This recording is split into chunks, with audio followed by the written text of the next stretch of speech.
Don Juan, très rapidement, il faut nous expliquer le lien. J'ai écrit, je sais pas, une quarantaine de BD de mythologie grecque, mais en repartant des textes grecs originaux. Donc moi, j'ai fait 15 ans de grec. Enfin bon, peu importe, c'est au niveau du Collège de France, mais c'est en BD.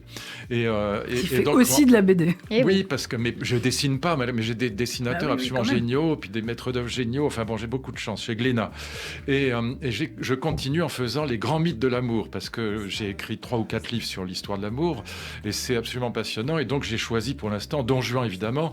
Et donc j'ai regardé le premier Don Juan, est à mon avis beaucoup plus fort que celui de Molière, qui est par ailleurs génial, mais moins fort. J'ai Lancelot, j'ai Carmen, j'ai Tristan, évidemment, le Tristan de Béroul, qui est absolument génial. Les premiers Tristans sont absolument magnifiques. Et ces grands mythes de l'amour sont généralement assez visuels pour pouvoir passer en BD. Donc ça m'intéresse énormément. Et encore une fois, j'ai écrit plusieurs livres sur l'invention du mariage d'amour et de la famille moderne en Europe, et qui a des conséquences absolument extraordinaires, y compris sur le plan spirituel, parce que cette logique de l'amour que le mariage d'amour va induire dans la famille, notamment l'amour des enfants, va entraîner une révolution dans l'ordre du sacré, ce que j'appelle le sacré à visage humain, et qui est au fond, toute ma philosophie, si je peux parler comme ça, elle est liée à cette idée de sacralisation de l'humain, qui caractérise la période contemporaine. Voilà, donc c'est des BD, ce sont des BD sur les grands mythes de l'amour, et Don Juan en fait évidemment partie au premier titre, si je puis dire. Eh bien, on va continuer, et je vous propose de finir et poursuivre cette émission avec une rencontre chic. Dans la poursuite de l'amour, il faut être parfois plutôt beau, il faut bien se vêtir. Eh bien, le coup de cœur du jour, c'est un styliste de talent. Il s'appelle Rouven Tayeb et il lance sa carrière de styliste avec sa marque Acide Basique. Rouven, bonjour. Bonjour. Approchez-vous du micro, n'ayez pas peur, on ne va pas vous manger. Tous les jours, eh bien, aux alentours de 16h20, eh bien, on propose de découvrir un talent plus ou moins connu du grand public. Je vous laisse donc nous raconter votre parcours. Vous avez une minute pour nous dire qui vous êtes, vos aspirations et l'univers que vous proposez. Allez-y. Alors, petite rectification, pour l'instant, je suis inconnu du monde. Faut le préciser quand même. On va vous rendre très connu aujourd'hui. J'espère bien. J'espère bien. Donc quelle était votre question Alors présentez ce que vous faites. Acide Basique, qu'est-ce que c'est? Quel est l'univers? Quelles sont les grandes lignes directrices d'Acide Basique? Eh bien, Acide Basique, c'est une marque de prêt-à-porter pour femmes que j'ai créée pendant le Covid. Donc pas la meilleure période, je vous laisse imaginer. Et l'idée en fait c'était de créer une marque qui me ressemble, enfin qui ressemble du moins à la femme que je convoite. Ça s'appelle en fait Acide Basique parce que c'est un mélange de genres en fait, c'est-à-dire que ma personnalité n'est pas fixée à un seul style, je suis plutôt éclectique. Donc du coup l'idée d'Acide Basique c'était de un peu faire affronter les contraires. Et aussi j'ai fait un bac S, donc du coup c'est un petit clin d'œil à mon parcours scolaire.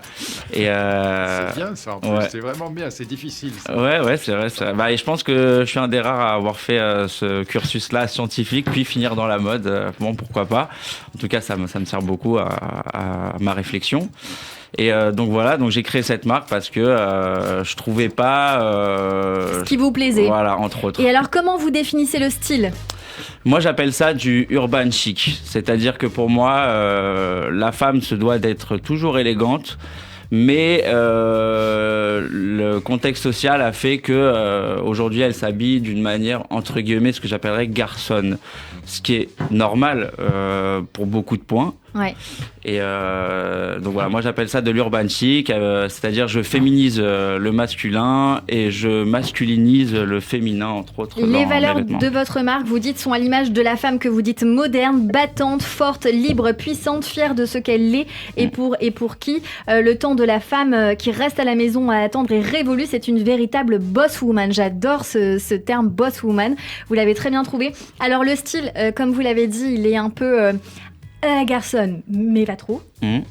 Avec un style, avec un mélange de matières, est-ce qu'on peut dire ça comme ça, notamment sur une robe que vous montrez en coton, avec un côté un peu noir et blanc, black and white. En fait, l'idée, c'est en plus de mélanger les styles, il y a aussi un point qui est assez intéressant, c'est que vu qu'on est dans l'ère de l'éco-responsabilité, je me suis dit que c'était intéressant de pouvoir faire évoluer un vêtement au fur et à mesure de la journée. Donc la plupart de mes vêtements peuvent se transformer. Un vêtement en devient 2, 3 en fonction de la manière dont on choisit de le porter. Donc ça, c'est assez intéressant. Je trouve que c'est... On précise aussi, Rouven Tayeb, que votre marque Acide-Basique est fabriquée en France. C'est vous essentiellement qui faites les pièces. Exactement. Dans votre chambre. Exactement. Et qu'est-ce qu'il vous faut aujourd'hui pour propulser un petit peu votre marque ? Est-ce que vous cherchez un showroom ? Je sais qu'il y a pas mal de personnalités, ce qui fait que vous dites que vous n'êtes pas connu, mais un petit peu quand même. Il y a Nolita ou encore Vita qui ont propulsé un petit peu votre marque sur leur réseau. C'est comme ça que je vous ai découvert. Qu'est-ce qui vous manque aujourd'hui pour propulser cette marque qui est canon, faut le dire ? Il manque énormément de choses pour arriver à mes fins. Je pense que déjà, c'est des moyens financiers parce que sans ça, on ne peut pas avancer malheureusement. C'est ça qui est un peu dommage, je trouve, dans la vie. Mais ça, c'est le même problème pour tout le monde. Donc voilà, moi, ce qui me ferait avancer, ce serait avoir mon propre studio, avoir des gens qui travaillent avec moi pour avancer plus vite chaque jour. Parce que la mode, c'est une question de temps. Un matin, on souhaite quelque chose. L'après-midi, c'est pas dit qu'on le veut toujours. Donc voilà, l'idée, c'est de pouvoir avancer le plus vite possible. Donc être muni d'une bonne équipe, d'un studio, de pouvoir avoir plusieurs gens qui nous entourent. Écoutez, Rouben Tayeb, je pense que c'est passé, le message est passé. Vous êtes en tout cas, moi je dirais, un artiste à suivre. Vous avez un look d'enfer et on va continuer à vous suivre sur vos réseaux. Acide, voilà, ASACID/basique, Insta acide-basique. Suivez-le, c'est canon. Luc Ferry, merci beaucoup pour cet échange. C'est moi. C'était très intéressant. Merci beaucoup d'avoir été avec nous. Si je peux, ici encore 15 secondes. Allez-y. Il y a un livre absolument génial, si vous ne l'avez pas lu, c'est mon côté vieux prof, c'est le livre de Gilles Lipovetsky qui s'appelle L'Empire de l'éphémère. Et c'est absolument extraordinaire. C'est un livre qui explique pourquoi nous sommes aujourd'hui dans la société de la mode. Mais je vous conseille vraiment, si vous ne l'avez pas lu, en plus ça se lit comme un roman, il n'y a pas de jargon, c'est pas chiant. Et c'est vraiment, ça explique vraiment ce que c'est que la mode. On va acheter ce livre. Exactement, on prend ce livre sur la mode. On se laisse en musique avec mon dernier coup de cœur et je trouve que c'est canon également. La récente reprise de Oh How Will I Know de Whitney Houston, remixée par le groupe de musique électronique Clean Bandit. Merci à nos chroniqueurs de talent, Christophe Barbier, Rudy Doucan, Judith Cohen-Solal et à Philippe Sinclair à la réalisation et à Thibaut Cobel qui gère nos réseaux sociaux. Notez d'ailleurs que vous pouvez réécouter nos invités, nos rubriques, nos podcasts sur le site officiel de Radio J et sur YouTube. Merci à toutes de nous avoir suivis et à tous bien sûr. On se donne rendez-vous demain à 15h sur Radio J.